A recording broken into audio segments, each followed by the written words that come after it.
جو دوئم تھے George W Bush, اس کے اسپیشل جو NSA تھے، نیشنل سیکیورٹی ایڈوائزر، اس کو افغانستان بھیجا۔ مطلب یہ کہ امریکہ کا طریقہ کار یہ ہے کہ یہ فارمر سینئر آفیسرز کے ذریعے پہلے گراؤنڈنگ کرتے ہیں، جاتے ہیں، میسیجنگ کرتے ہیں۔ جب وہ آئے تو اس نے ڈاکٹر اشرف غنی، جو حکومتی لوگ تھے اور غیر حکومتی لوگ تھے، ان سب کے ساتھ وہ ملے، اور باتوں باتوں میں وہ یہ کہہ رہا تھا یار امریکہ نکل رہا ہے، افغانستان سے امریکہ نکل رہا ہے۔ ساتھ یہ بھی کہہ رہا تھا کہ مجھے پتہ نہیں ہے رات کو نکلے گا یا دن کو نکلے گا۔ ابھی یہ میسیجنگ وہ جس سے بھی ملے، حکومتی اور غیر حکومتی، ان کے ساتھ اس نے یہ بات کمیونیکیٹ کی۔ لیکن اس وقت افغانوں کا خیال یہ تھا کہ یہ پاسبل نہیں ہے کہ امریکہ یہاں سے نکلے، کیونکہ امریکہ کے اتنے افواج ہے، امریکہ کی پاکستان کے ساتھ دشمنی، ایران کے ساتھ دشمنی، چین کے ساتھ، تو اس خطے سے وہ نکل ہی نہیں سکتا، افغانستان ان کی مجبوری ہے۔ یہ مس ریڈنگ کی ہے، یا یہ غلط ریڈنگ کی تھی اس وقت افغان اس نے جو لیڈرشپ ہے۔ ابھی جو پریزیڈنٹ ٹرمپ نے دوبارہ جو سینئر اپنا جو تھا اس وقت افغانستان کا، اور ایڈم بائلر کو جو بھیجا ہے، اس میں میسیجنگ کیا ہے؟ نمبر 1، امریکہ سیریس ہے طالبان کے ساتھ، یا افغان اس وقت جو افغان ہے اس کے ساتھ رابطے استوار کرنے میں سیریس ہے، سنجیدہ ہے، ڈائریکٹ میسیجنگ میں سنجیدہ ہے۔ لیکن اپنے رویے آپ نے بدلنے ہوں گے۔ خواتین کے حوالے جو چیزیں وہ نہیں چلے گی، یہ آپ کا جو طرز حکومت ہے یہ نہیں چلے گی، آپ نے مستقل حکومت لانا پڑے گا۔ 3 سال سے آپ عبوری حکومت میں ہیں، یہ لانا پڑے گا۔ ایک میسیج تو ان کو یہ دیا گیا۔ دوسرا میسیج جو اب طالبان مخالف ہے ان کو یہ میسیج دیا گیا ہے کہ ہمیں پتہ ہے کہ جب ادھر تھے تو کیا صورتحال تھی، اب مزید جھگڑا جو ہے نا، وہ میرے خیال میں یہ امپورٹنٹ میسیج ہے کہ افغانستان میں امریکہ اب مزید جو جھگڑے ہیں ان کو سپورٹ نہیں کرے گی، آ کے اسی ہی نظام میں۔ ابھی یہ طالبان کو میسیج کہ ان کو آپ نے ایڈجسٹ کرنا ہے، ان کو برداشت کرنا ہے، ان کو یہ پیغام ہے کہ آ جاؤ جی، بیٹھ جاؤ۔ ابھی ساتھ ہی خلیل زاد نے میرے خیال میں جو پاکستان کے لیے جو میسیج چھوڑا ہے وہ یہی ہے کہ اب امریکہ کسی تھرڈ پارٹی کے ذریعے کابل سے کمیونیکیٹ نہیں کرے گا، نہ کابل آنے کے لیے وہ کسی پڑوسی انکلوڈنگ پاکستان اس کا ایئرپورٹ یا اس کا کیپٹل استعمال کرے گا، بلکہ ادھر سے ڈائریکٹ آئے گا کابل، اور کابل کے ساتھ ڈائریکٹ بات۔ یہ تو دوحہ کو بھی بائی پاس کیا، اور ساتھ ہی اسلام آباد کو بھی بائی پاس کیا، اور میرے خیال میں اسلام آباد کے لیے بھی یہی میسیج ہوگا کہ اب سدھرنا ہوگا۔ یہ افغان پالیسی، یہ جو کس کو سپورٹ کرنا ہے، کسی کو سپورٹ نہیں کرنا ہے، اس سے آگے جانا ہوگا، ورنہ ایکلیز ہیل پاکستان کا تو ہے وہ TTP ہے، ان بلوچ انسرجنٹس ہے۔ اگر پاکستان نہیں سدھر رہا ہے میرے خیال میں تو ان کے لیے یہ امریکہ استعمال کر سکتا ہے۔ تو یہ میسیجنگز، اور پھر طالبان کی طرف سے جو رضامندی کا اظہار کیا گیا ہے، اور وہ ابھی سافٹننگ کر رہے ہیں، گراؤنڈ لیولنگ کر رہے ہیں کہ کس طرح ہم لوگوں کو بتائے کہ ٹھیک ہے جی ہم نے باغرام دے دیا، لیکن اس کے مقابلے ہم نے اقتصاد کو بہتر بنانے کے لیے ٹیکنیکل اسسٹنس لیا، ان سے ہم نے جو ہے یہ وعدے لیے ہیں۔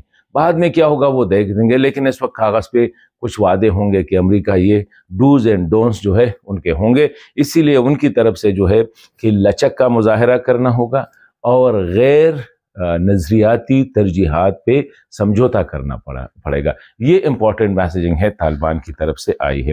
ابھی ساتھ ہی امریکہ نے فوری طور پر جو سٹیپس لیے یہ بھی بڑے امپورٹنٹ ہے کہ فوری طور پر جو حقانی نیٹ ورک کے رہنما تھے اور ان کے ساتھی سراج الدین حقانی، جس کے سر پہ $10 ملین تھے، پہلے $5 ملین تھے 2014 میں، بعد میں اس کو بڑھا کر $100 کروڑ کر دیے، یا 1 کروڑ کر دیا، یعنی پہلے 50 لاکھ تھے، پھر جو ہے نا 1 کروڑ ہو گئے، یعنی $10 ملین کی جو باؤنڈری تھی کہ کوئی اگر اس کے اریسٹ میں مدد دے گا تو اس کو یہ $1 کروڑ دیں گے، وہ ہٹا دی گئی ہے۔ مطلب یہ ہے کہ سراج الدین حقانی اب جہاں بھی چاہے جیسے چاہے دورے کر۔ ابھی یہ سراج الدین حقانی کیوں، یہ بھی ایک امپورٹنٹ بات ہے، باقی دیگر کیوں نہیں۔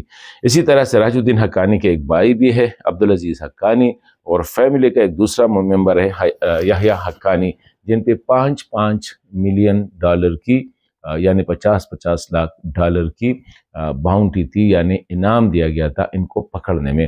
ان سب کو جو ہے وہ بلیک لسٹ سے نکالا گیا۔ یہ ایک اہم ڈیولپمنٹ ہے، اور یہ فوری طور پر جو ہی زلمے خلیل زاد یہاں سے نکل کے چلے گئے واشنگٹن پہنچ گئے تو وہاں سے یہ لسٹ آ گیا کہ ناؤ دیز آر فری. ادھر سے ان لوگوں نے پریزنرز دے دیے. یہ ان لوگوں نے یہاں سے رضامندی کا اظہار کیا کہ ہمیں تھوڑا سا ٹائم دے تاکہ ہم لوگوں میں یہ بات کرے کہ ہاں ہم بات چیت ہو رہی ہے. باگرام دیں گے تو کیا ہوگا, یہ تو ہماری نظریات کو کوئی چیلنج نہیں ہے, چار دیواری کے اندر ہوں گے, اسلحہ ہماری ضرورت ہی نہیں ہے, ہمیں تو امن چاہیے. نہ پاکستان جب نہ حملہ کرتے نہ ایران کرتے نہ تاجکستان کرتے تو ضرورت کیا ہے, ہم انٹرنل پولیسنگ کریں گے. تو اس پہ یہ امپورٹنٹ میسیج ہے.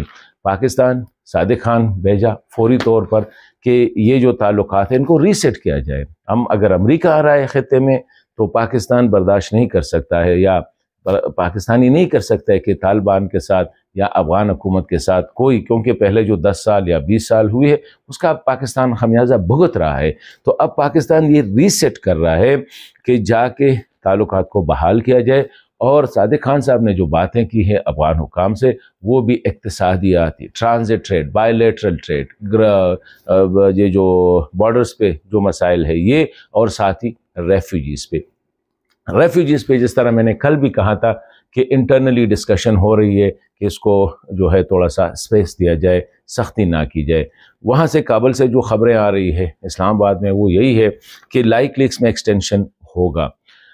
ایک کابل نے بھی ڈیمانڈ کیا ہے صادق خان صاحب سے کہ یہ جو ریفیوجیز کا مسئلہ ہے اس کو اس طرح زبردستی نہ کرے, یکمشت نہ کرے, اس کو فیز وائز کرے, طریقے سے کرے, عزت کے ساتھ کرے, احترام کے ساتھ کرے. لوگوں کی جو پراپرٹیز ہے, لوگوں کا جو اموال ہے, املاک ہے, ان کا خیال رکھا جائے. ہم بھی تیار ہے, آپ ایک طریقہ ڈیولپ کریں. یہی ڈیمانڈ ریفیوجیز کے نمائندوں نے بھی کیا. ابھی شاید میرے خیال میں 31 مارچ کے بعد جو کہ ڈیڈ لائن ہے اس میں تبدیلی ہوگی, ڈیفینیٹلی ہوگی.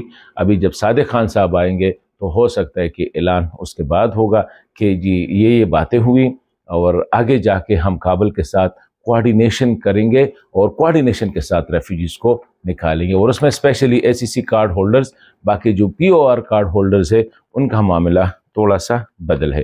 تو یہ امپورٹنٹ ڈیولپمنٹ, اور میں سمجھتا ہوں کہ اگر افغانستان میں امن آ جاتا ہے تو سب سے زیادہ فائدہ پاکستان کو ہوگا. اور میں سمجھتا ہوں کہ پاکستان کو سب سے زیادہ افغانستان میں امن کی کوششوں کے لیے کام کرنا ہوگا, کیونکہ جب امن آ جاتا ہے وہاں پہ تو ظاہری بات ہے کب تک یہ TTP, TTA وغیرہ جب بات چیت ہوگی تو اس پہ بھی آگے ڈیولپمنٹ ہو سکتی ہے.